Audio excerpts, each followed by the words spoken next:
Tapi ketika anaknya dia mempunyai masalah dan dia datang kembali kepada orang tuanya, ibu, apa yang akan dilakukan oleh ibunya? Iya nak, ada apa? Apa yang bisa ibu bantu? Terus apa buatan? Masya Allah. Ini nih, ya. Jadi anak itu, kita punya anak itu kadang bisa membuat hati kita sedih, bahagia, bangga, ada juga yang kecewa. Ada yang sedih bahkan kecewa punya anak loh Pak. Ya, nah, nggak usah nikah dengan dia. Ibu sih nggak tahu. Dia itu laki-laki. Iya nak, ibu tahu dia laki-laki gitu. Tapi bukan sembarang laki-laki Bu. Coba dibilangin pelan, jawabannya kalau ibu nggak mau saya nikah sama dia, biar saya nikah lari saja, saya kawin lari. Jangan nak, jangan kawin lari. Kenapa lagi saya nggak boleh kawin lari? Capek nak. Udah kawinnya lari. Kawin duduk aja bisa kita pusing ya Pak, nyewa teratak semuanya gitu kan, apalagi kawin lari. Ya Allah. Ternyata anak ini sangat sungguh luar biasa Pak. Namun bukan hanya sekedar anak yang sungguh luar biasa. Maka Allah Subhanahu wa ta'ala mengingatkan kepada kita dari awal. Yang kita miliki istri yang cantik, suami yang ganteng, itu bisa menjadi musuh bagi kita Pak. Terlihat dia baik di depan kita, mas, sayangku, cintaku. Tapi di belakang kita dijelekin sama istri kita Pak. Tahu nggak? Suami saya ya, coba di depan kita bisa berbuat baik, begitu juga suami di depan istrinya bisa berlemah lembut. Tapi belum tentu dia hanya bisa berlemah lembut sayang kepada istrinya. Mungkin ada suami yang juga berlemah lembut kepada istri orang. Ya. Maka kalau kita ingin tahu berapa cinta dan besar kita, sayang kita kepada anak-anak kita dan pasangan hidup kita, coba lihat. Kapan kita lihat? Ketika tidur. Lihat istri kita, lihat suami kita, anak-anak kita saat mereka sudah tidur. Lihat matanya, lihat tangannya, lihat kakinya, seperti mereka ini sedang dipanggil kehariban Allah Subhanahu wa ta'ala. Yang pagi dia bisa berbicara, ketika malam sudah tertidur, tidak ada lagi suara candanya, tawanya, ya Rabb. Dan suatu saat nanti kita akan merasakan hal ini kapan? Ketika mereka benar-benar sudah dipanggil kehariban Allah Subhanahu wa ta'ala. Kita baru sadar bahwasanya istri kita lah yang hanya mencintai kita. Dia yang benar-benar perhatian kepada kita. Ya Rabb, ternyata kemarin anak kita memanggil-manggil kita, Pak, Pak, Pak. Coba lihat Pak, di masa-masa kita pusing dari kantor, kemudian kita mengabaikan anak kita.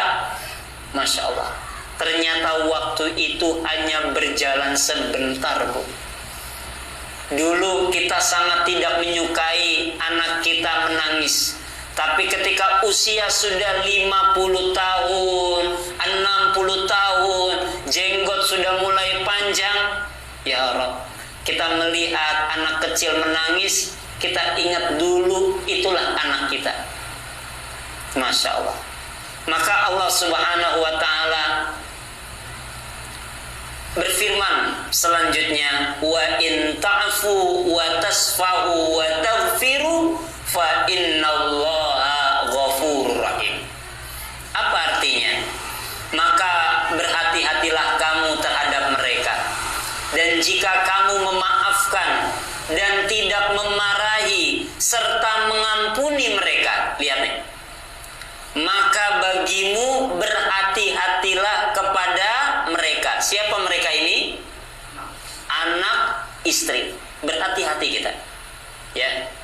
Berhati-hati dalam apa? Dalam perkataan kita dan perbuatan kita. Baik dia ini masih kecil atau sekarang sudah berumah tangga, tetap kita berhati-hati. Karena usia kita atau usianya tidak ada yang mengetahui. Mungkin dia duluan atau kita yang terlebih dahulu dipanggil kehadiran Allah Subhanahu wa taala. Maka apa perintahnya? Maafkan dan tidak memarahi mereka. Kira-kira sanggup apa enggak nih, Pak? Ya. Apakah istri kita punya dosa dengan kita? Iya. Apakah anak-anak kita punya dosa dan kesalahan kepada kita? Iya. Apa yang harus kita lakukan? Maafkan, Pak. Maafkan. Ya. Kemudian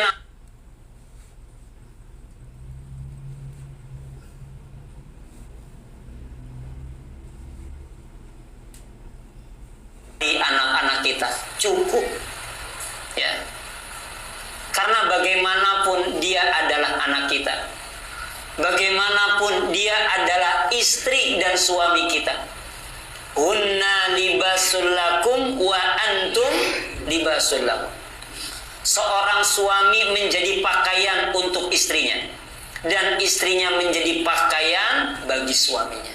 Artinya, ketika pakaian suami sudah mulai bolong, apa yang harus dilakukan oleh seorang istri? Pakaikan pakaian yang terbaik agar kiranya bolong, rusak pakaian suami tidak terlihat oleh orang lain.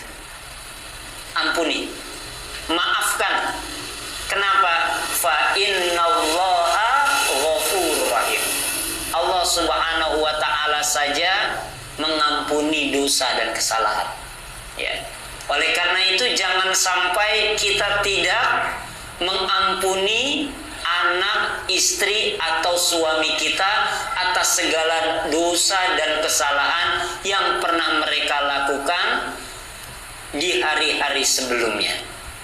Innama amwalukum wa auladukum fitnah. Apa itu? Sesungguhnya hartamu dan anak-anakmu adalah cobaan, ujian. Ujian itu apa sih?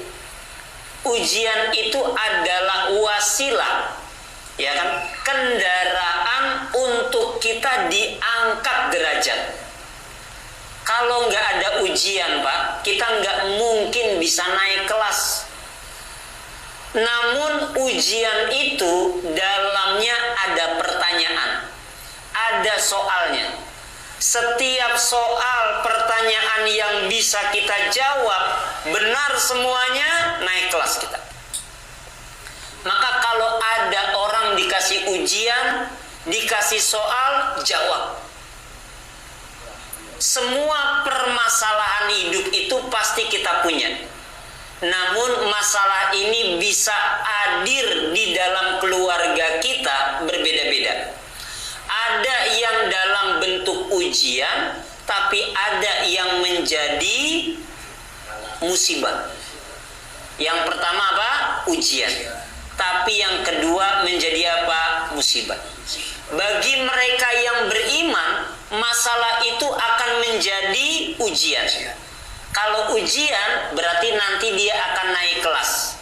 Kalau dia naik kelas, dia akan sedih atau bahagia? Bahagia. Siapa mereka? Mereka yang ketika punya masalah bersyukur. Alhamdulillah. Nerimo legowo. Tapi bagi mereka yang gak bisa nerimo, kufur,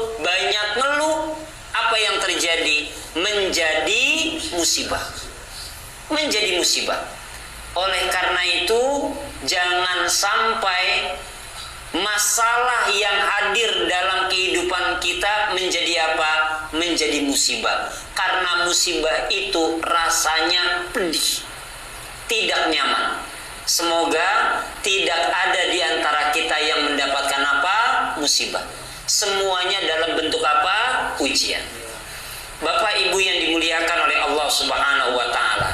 Oleh karena itu, harapan kita adalah kita mempunyai anak-anak yang soleh dan soleha.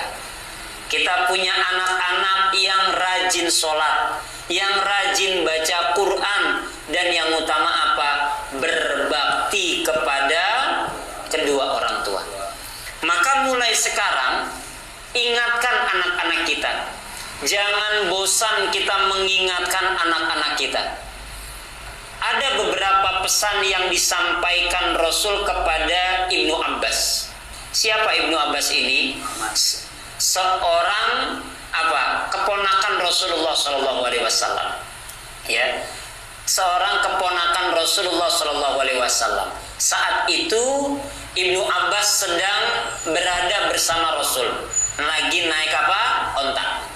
Ya, dan Ibnu Abbas ada di mana? Di belakangnya. Ya, lagi dibonceng. Ketika lagi dibonceng oleh Rasulullah SAW, ya, Rasulullah SAW ini berpesan kepada Ibnu Abbas, ya, berpesan kepada Ibnu Abbas. Apa sabda Rasulullah SAW? Apa pesan Rasul kepada Ibnu Abbas? Ya gulam, wahai anak muda. Nah, ini penting juga kita berpesan kepada anak-anak kita.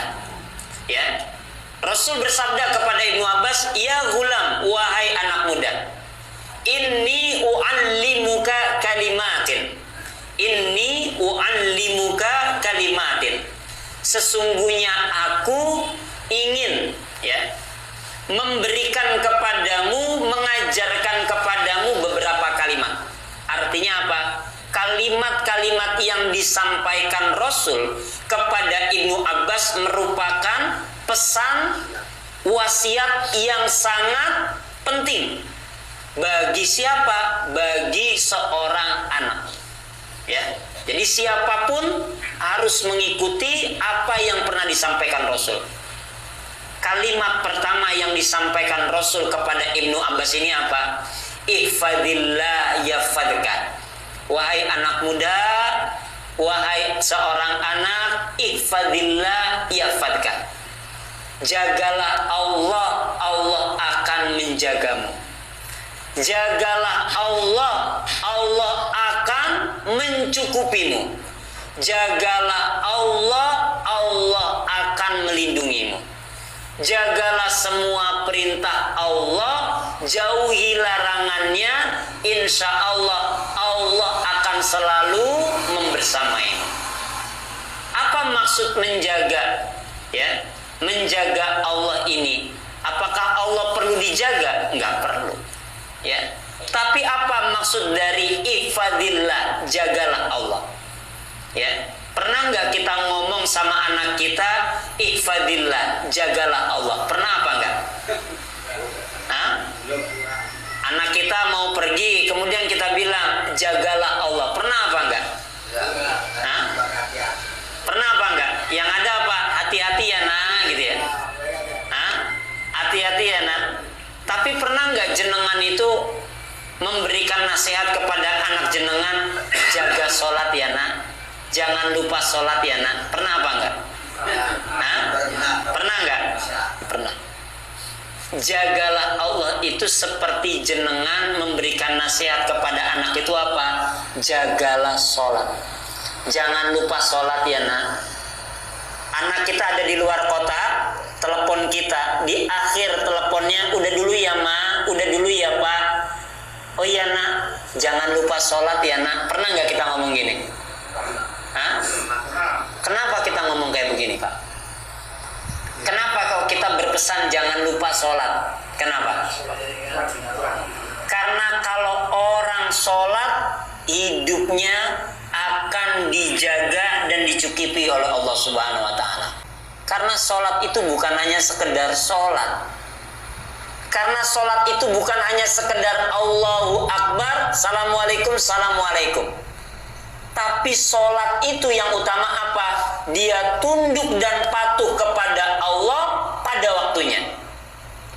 Jadi bukan hanya sekedar sholat subuh, sholat zuhur, sholat asar, sholat maghrib, sholat isya, sholat. Tapi subuhnya yang tepat waktu, zuhurnya yang tepat waktu, tidak melalaikan sholatnya. Bahkan Allah Subhanahu wa ta'ala berfirman, siapa yang melalaikan sholat maka hidupnya akan celaka. Siapa orang yang melalaikan sholat? Yang sholat subuhnya 5:30, zuhurnya 4:30, asarnya 4:30, maghribnya 6:30, isyanya meh subuh. Ada nggak yang kayak gini? Bahkan ada juga yang tidak sholat sama sekali. Masih mending yang sholatnya setahun 2 kali. Ada nggak orang yang sholatnya setahun 2 kali? Sholat apaan tuh? Idul Adha karo Idul Fitri. Sekali sholat Jumat toh. Oh Fitri toh. Ya Allah. Bahkan ada yang nggak sholat sama sekali. Subuhnya kesiangan, zuhur kerepotan, asar di perjalanan, maghrib kecapean, isya bablas nggak sholat Pak. Fawailul lil musallin alladzina hum an sholatihim sahun. Celakalah orang-orang yang sholat. Siapa mereka yang celaka? Yang sholatnya lalai. Lihat nih. Jadi ketika ada orang punya masalah, jangan disalahkan masalahnya, tapi dia harus introspeksi diri. Sholatnya gimana? Sholat subuhnya jam berapa? Zuhurnya di mana? Asarnya berapa rakaat? Maghribnya sholatnya di mana? Rumahnya deket nggak sama masjid? Dekat. Berapa jam dari rumahnya ke masjid? Wah, cuma 70 langkah. Tapi nggak pernah datang ke masjid. Ya Allah. Masalah nggak hidupnya? Masalah Pak. Maka kalau ingin melihat orang itu punya masalah atau tidak, lihat sholatnya Pak. Karena sholat itu bukan hanya sekedar sholat, tapi sholat ini merupakan kunci kita masuk surga. Miftahul jannah as-sholat. Kuncinya surga itu apa? Sholat. Kalau kita nggak sholat, kita nggak dapat kuncinya surga. Gimana caranya kita dapat kuncinya surga? Ya sholat. Kalau kita mau buka pintu surga dengan cara apa? Sholat. Awwalu ma yuhasabul abdu yaumal qiyamah as-sholat. Maka bersyukur Pak kita. Di usia-usia kita yang sudah tidak muda lagi, kita masih rajin sholat ke masjid.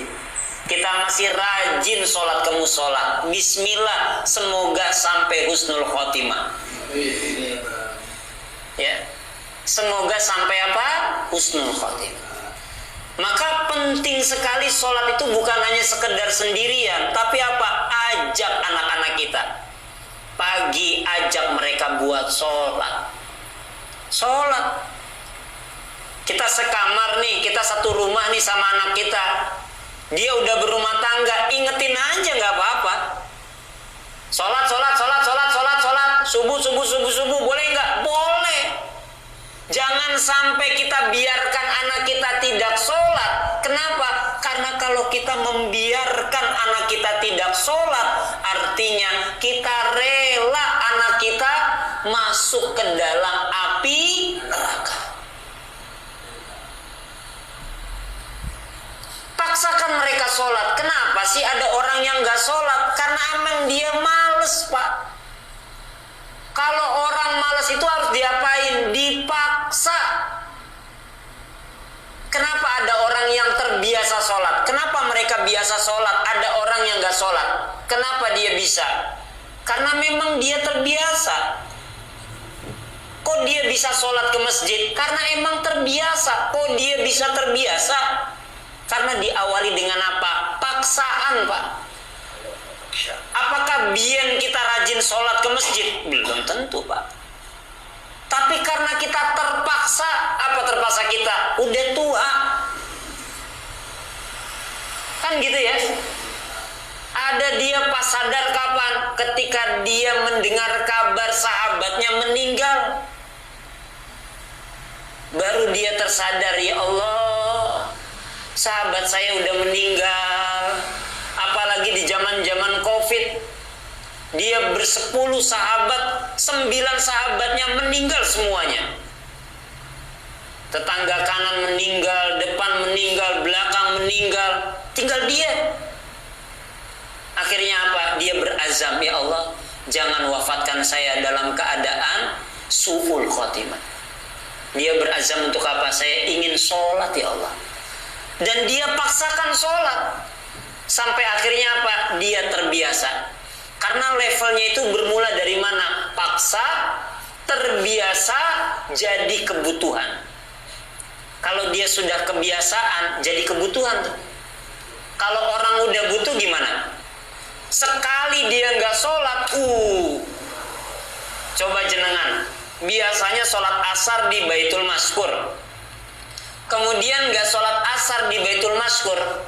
Kayak ada yang kurang, Pak. Padahal sholat asar juga. Tapi sholatnya di mana? Di rumah misalkan. Gara-gara terlambat. Ada yang kurang dalam hidup kita. Jenengan terbiasa sholat duha, Pak. Tapi karena banyak tamu, kelalen, Pak, sholat duhanya. Ngobrol ngalor ngidul, duhanya ketinggalan. Kepriwe, Pak? Hah? Kayak ada yang kurang. Kalau bisa dibalikin tuh jamnya itu, dia bisa sholat, Pak. Kenapa? Karena sudah jadi kebutuhan. Dan selanjutnya setelah paksaan, kebiasaan, kebutuhan, endingnya akhirnya itu seperti apa? Dia bisa menikmati. Jadi nikmatnya ibadah itu berawal dari apa? Berawal dari paksaan, kebiasaan, menjadi kebutuhan, dan yang terakhir dia bisa menikmati setiap takbir yang dia lafazkan, setiap salam yang dia ucapkan ke sebelah kanan, dia ucapkan ke sebelah kiri, dia mengangkat tangan, dia beristighfar, dia bisa merasakan bahwasanya nikmatnya sholat 5 waktu pada waktunya. Bismillah. Mudah-mudahan kebiasaan sholat kita di masjid dan di musola, dimanapun kita berada, bisa kita lakukan sampai husnul khotimah. Amin. Ya. Inilah salah satu apa? Ihfadillah, jaga Allah. Apa? Jaga Allah. Apa yang kita jaga? Sholat kita yang kita jaga. Sholat kita yang kita jaga. Ini yang paling utama, jaga sholat. Yang kedua, yang harus kita jaga itu apa? Jaga sumpah kita. Jaga sumpah kita. Ya, jaga janji-janji kita. Jangan hanya sekedar janji saja. Karena setiap janji adalah hutang. Dan hutang kita kepada siapa? Allah. Maka jangan sampai kita mudah dalam bernazar. Nanti kalau saya jadi Bupati Banjarnegara, musola ini saya akan renov, saya akan tingkatkan menjadi 10 tingkat. Wah. Nanti pas saya jadi bupati, saya enggak renov, saya ngutang apa enggak? Utang. Utang apa? Utang janji. Ya. Utang janji, hati-hati nih. Dan banyak akan terjadi kapan? Kurang lebih 4-5 bulan ke depan. Banyak orang yang akan berjanji. Ya. Berapa? Janji. Pak Suparno, ini karpet udah lama nih Pak. Nanti Pak, 5 bulan lagi Pak, insya Allah saya akan kirim karpet ke sini Pak. Tapi jangan lupa ya Pak, coblos saya.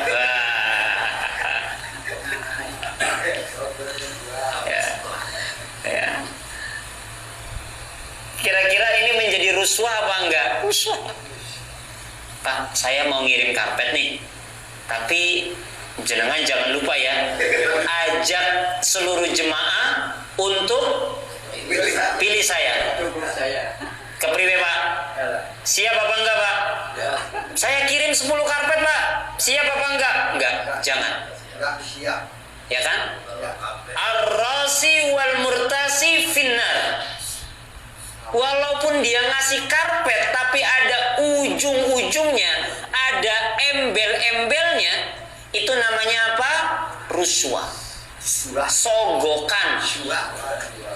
Yang ngasih, yang nerima, dua-duanya dosa.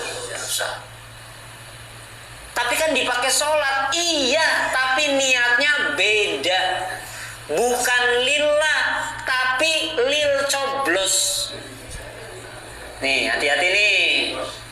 Ya, Bu. 300.000 Bu. Bu, kerudung. Nah, hati-hati nih. Sebentar lagi ada caleg, ada capres, apa lagi? Cakades gitu kan? Ya kan? Hati-hati. Jangan mudah-mudah untuk diberi dan jangan mudah-mudah untuk menerima. Ya. Jangan nih. Harus kita jaga. Ya. Ini. Yang ketiga adalah jaga wudu. Apa? Jaga wudu kita. Wudu kita jaga nih. Ya. Dan wudu ini adalah bukan hanya sekedar wudu. Yang utama apa? Jaga kebersihan kita saat sholat. Kalau tadi miftahul jannah as-sholah wa miftahus sholah at-tahur. Kuncinya sorga adalah sholat. Kuncinya sholat adalah kebersihan wudu kita. Kuncinya sholat itu apa? At-tahur, toharoh. Suci. Yang suci itu apa? Diri dan pakaian kita. Maka ketika kita sholat bukan hanya sekedar bersih badan kita, tapi juga bersih apa? Pakaian kita. Baju koko kita, sarung kita, celana kita bersih. Dan yang utama bukan hanya luaran saja. Yang utama apa? Dalam maneh. Yang utama itu apa? Celana dalam Pak. Celana dalam. Kalau bisa pagi-pagi kita sholat subuh, celana dalamnya dilepas dan diganti. Kenapa? Karena kita nggak ada yang tahu apakah ada najis yang keluar dari celana kita, dari kubul kita. Oleh karena itu ganti, ya ganti. Di mana? Di sini nih celana dalam kita. Kita nggak ada yang tahu. Kenapa? Karena ketika kita tidur, ya kita nggak sadar, ya kita nggak sadar. Mungkin ketika kita tidur, kita tiba-tiba ngiler Pak. Pas ngiler diapain? Ya, ini udah ngiler semua nih. Ya, habis itu dia cara membersihkannya gimana? Ada yang taruh di badan, ada yang taruh di celana. Ada juga habis itu masuk ke dalam-dalam tuh. Maka sunnah Rasul itu ketika bangun tidur, apa yang harus dia lakukan? Kalau bangun tidur itu biasanya jenengan ngapain? Bangun tidur yang utama pertama itu apa? Duduk. Bangun tidur, duduk dulu. Habis duduk ngapain? Kucek-kucek mata dari rasa kantuk. Ini yang dilakukan Rasul. Kemudian setelah itu angkat tangan dan berdoa. Alhamdulillahilladzi ahyana ba'dama amatana wa ilaihin nusyur. Setelah itu berangkat ke kamar mandi, berwudu. Dan yang pertama kali dilakukan itu apa? Mencuci tangan. Ya. Kemudian berwudu. Dan berwudu yang dianjurkan itu jangan lupa untuk membersihkan apa? Hidung. Bersihin apa? Hidung. Kenapa? Karena di hidung ini tempat tidur setan. Jadi setan itu tidurnya nggak di hotel, Pak. Ya, tidurnya di mana? Di hidung. Maka banyak orang ketika dibangunin sholat, Mas, Pak, sholat, gitu, ngorok deh. Ya, ini di hidungnya nih. Ya. Maka diapain? Dibersihin. Dan membersihkan hidung yang paling utama itu bukan di luar tapi di mana? Di dalamnya. Ya. Diapain? Dibersihin. Ya, kalau bisa diapain? Disedot. Jadi kalau disedot itu seperti apa? Seperti rumah setannya, tempat nginepnya itu kebanjiran, Pak. Kenapa? Masuk. Ya, airnya apa? Airnya masuk. Ya, airnya masuk. Baik. Itu. Ya. Sebaiknya sholat wanita itu di rumah, tapi kalau di masjid nggak dilarang. Ini ada yang nanya, ya, sholat wanita itu di rumah atau di mana? Sebaiknya di mana sholat wanita itu? Sebaiknya di rumah. Tapi kalau di masjid dilarang apa enggak? Enggak dilarang.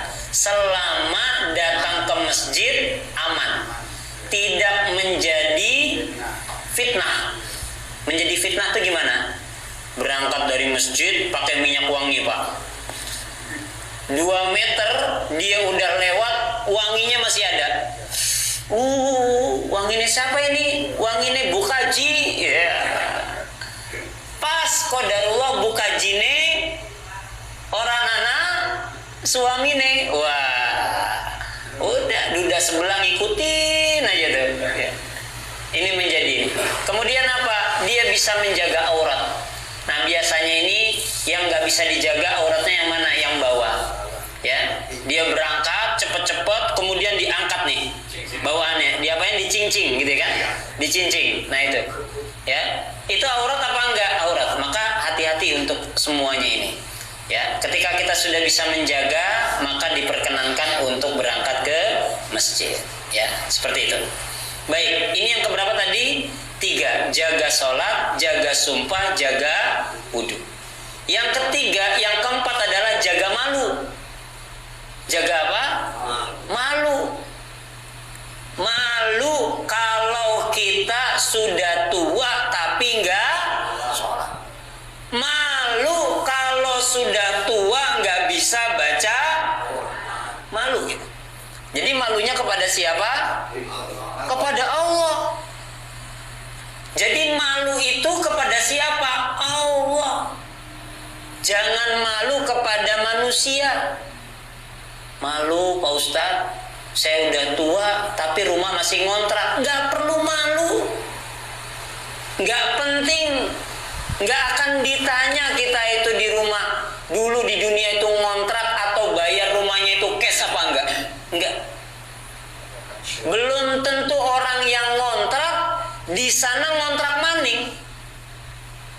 Tapi mungkin dia di dunia ngontrak, di akhirat punya istana. Mungkin atau enggak? Mungkin. Sangat mungkin. Karena syarat kita berangkat ke akhirat itu dengan membawa apa? Amal soleh. Harta kita tinggalkan, tanah kita tinggalkan, semua yang kita dapat di dunia kita tinggalkan. Ya. Oleh karena itu jaga malu kita. Malu. Apalagi orang-orang yang sudah berangkat haji. Orang-orang yang sudah berangkat haji malu kalau dipanggil Pak Haji, Bu Haji. Seharusnya malu, jangan bangga. Orang dipanggil Pak Haji malu seharusnya. Dipanggil Bu Haji malu seharusnya. Maka di Mekah itu ada askar polisi itu bilang apa? Haja, haja, haja, haji, haji, haji, torik, torik, torik. Ya kan? Kayak gitu kan? Haji, haji, haji. Udah dibilang haji, haji aja, itu dia juga nggak mudeng loh. Padahal orangnya itu tahu disuruh ke sono, disuruh ke sini, disuruh minggir, tahu. Kenapa dia bilang haji, haji, haji? Weh Pak Haji, weh Bu Haji, kita tuh dipanggil Pak Haji, Bu Haji karena kita sudah melakukan semua amalan. Seharusnya sholatnya apik, puasanya apik, apalagi zakatnya, sabarnya, semua akhlaknya seharusnya menjadi baik. Kalau orang yang sudah haji seharusnya menjadi lebih baik. Maka ketika dipanggil Pak Haji berat, berat Pak Haji. Nggak taunya Pak Hajinya orang sholat. Pak Haji, Pak Hajinya pelit. Pedor nama. Ya kan? Pak Haji, Pak Hajinya sombong. Ya kan? Pulang haji bawa emas gitu kan? Ya Rob, hati-hati nih. Ya, malunya kepada siapa? Allah. Maka orang-orang yang dipanggil haji, haja seharusnya malu. Malu kalau dia tidak bisa sholatnya rajin. Malu kalau puasanya tidak baik. Malu kalau dia nggak sabaran. Haji, haja, malu kalau dia pelit. Ya kan? Iya. Bu Haji, Bu Haji, Bu Haji, gitu kan? Bu Haji ini sebentar lagi nih, gitu kan? Ada pembangunan. Bu izin dulu ya, saya sakit perut. Ya, ya, hati-hati nih, hati-hati. Tanya Ustadz, gimana cara menghilangkan malas? Tadi kita sudah jawab, menghilangkan malas itu dengan cara apa? Paksa. Ya, untuk Mama Satria, cara menghilangkan malas itu dengan cara apa? Paksa. Ya, itu. Jadi kalau orang yang malas itu harus diapain? Dipaksa. Gitu. Ya. Nah, ini yang keempat. Jadi yang pertama apa? Jaga sholat. Yang kedua jaga sumpah. Yang ketiga jaga wudhu. Yang keempat jaga malu. Yang kelima jaga lisan dan jaga kemaluan. Lisan nih, ucapan kita. Ucapan kita jaga. Ya. Sekarang ini yang bisa membunuh orang itu bukan dengan ucapan, Pak. Dengan jempol bisa membunuh juga, Pak. Terus nabobatan. Banyak orang yang salah ketik, dia langsung marah-marah, Pak. Bahkan ada orang yang keluar grup, left grup. Nih besok nih banyak nih di grup-grup nih. Cuma beda apa? Beda pemilihan presiden. Wow, nggak bakal ngeliat-liatan. Padahal ngomongnya di mana? Di HP. Yang ngomong itu apa? Jempol. Tapi sudah seperti orang ngomong dengan mulut. Ya, jaga lisan kita. Jaga lisan kita. Faliyakul khairan aw liyasmut. Katakan yang baik, kalau enggak diam. Ya, jaga lisan kita. Jangan sampai kita sakitin orang lain. Jaga lisan kita, jangan sampai kita hina orang lain. La tahtakir man dunaka falikulli syai'in maziyah. Jangan kita menghina orang lain. Sesungguhnya setiap orang itu punya kelebihan. Bapak Ibu yang dimuliakan oleh Allah Subhanahu wa taala, selanjutnya apa? Jaga kemaluan kita. aurat kita. Laki-laki itu auratnya dari mana? Dari pusar sampai lutut. Jenengan boleh nggak pakai celana pendek? Boleh. Tapi jangan lupa apa? Tutup auratnya. Berarti kalau celana pendek nutup aurat, gimana caranya? Tambahin. Pakai apa tuh? Bikin yang komprang sampai di bawah lutut. Ya. Jadi kalau ibu-ibu ngelihat laki, lihat suami keluar pakai celana pendek, kelihatan lututnya, bilang sama suaminya, "Pak, aurat, Pak, aurat." Kenapa? Karena aurat laki-laki itu mulai dari mana? Pusar sampai. Boleh nggak dia buka telanjang dada? Boleh. Tapi pusarnya harus ketutup.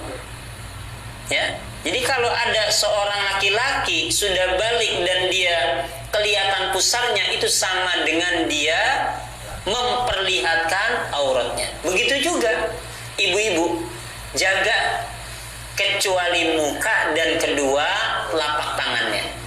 Ya, jadi biasain kalau pakai baju semuanya dipakai. Jangan bajunya dipakai, jilbabnya dipakai, tapi nggak pakai lengan panjang, pakai daster pendek, kemudian dia nyapu di depan. Ada nggak yang kayak gini? Ya. Jadi ada, terus ketika saya pagi-pagi habis kuliah subuh, dia mau nyapa saya, "Assalamualaikum Pak Ustadz." Nggak taunya ininya, ya lupa, astagfirullah gitu kan, langsung masuk gitu ibu-ibunya gitu ya. Ya. Sambil apa? Sambil nyapu di jalan, kadang beli sayur, dia lupa. Ya, dia lupa. Dia masih pakai apa? Pakai daster yang lengan pendek. Nah, ini dibiasakan. Dibiasakan. Ya, semoga kebiasaan ini menjadi apa? Menjadi kebutuhan kita. Yang akhirnya kita bisa menikmati menutup aurat. Ya, ini penting banget. Karena siapapun yang menjaga Allah, Allah pun akan menjaga kita. Ini, ya. Bapak Ibu yang dimuliakan oleh Allah Subhanahu wa taala. Sudah habis ini. Ya. Ada yang mau bertanya sampai di sini? Silakan. Tanya Ustaz. Ya. Assalamualaikum warahmatullahi wabarakatuh. Terkait dengan yang Pak Ustaz mengenai rusuh suap menyuap, ini gambaran timingnya sekarang adalah pendaftaran sekolah dari menengah sampai perguruan tinggi. Nah, yang saya tanyakan, seumpama anak saya misalnya mau sekolah yang favorit, tapi misalnya ilmunya tidak mencukupi. Nah, kemudian kami istilahnya belakang ada relasi atau kenalan yang menjanjikan berapa rupiah sambil masuk gitu. Nah, istilahnya saya menjawab, saya punya dosa, yang disuap juga tambah dosa. Apakah dosa dapat mengalir ke anak saya yang menimba ilmu ataupun yang bekerja di situ? Terima kasih. Baik. Mengalir atau enggak? Orang yang dewasa adalah orang yang tahu mana baik dan mana buruk. Leres napa betul? Orang yang sudah dewasa, dia adalah orang yang tahu mana baik dan mana buruk. Ini secara fitrah loh Pak. Ya, secara fitrah. Jadi tanpa dia belajar, dia akan tahu ini baik dan buruk. Siapa yang akan memberitahu? Nih, apa ini? Hatinya. Ya kan? Hatinya. Jadi ketika kita melakukan keburukan, ini hati menolak, Pak. Allah jadikan anak-anak kita menjadi anak-anak yang soleh dan soleha, dan mudah-mudahan apa yang kita lakukan dari pagi sampai sekarang sampai kita meninggal dunia, semuanya diterima amal ibadah kita oleh Allah Subhanahu wa taala. Ila hadin yang soleha ayat nakraumul furqan al-Fatihah. Bismillahirrahmanirrahim. Alhamdulillahirabbil alamin. Arrahmanirrahim. Maliki yaumiddin. Iyyaka na'budu wa iyyaka nasta'in. Shiratal mustaqim. Shiratal ladzina Amin ya rabbal alamin. Mudah-mudahan doa kita Subhanahu wa taala. Usikum wa nafsi bi taqwallah. Billahi fisabilillah. Wassalamualaikum warahmatullahi wabarakatuh.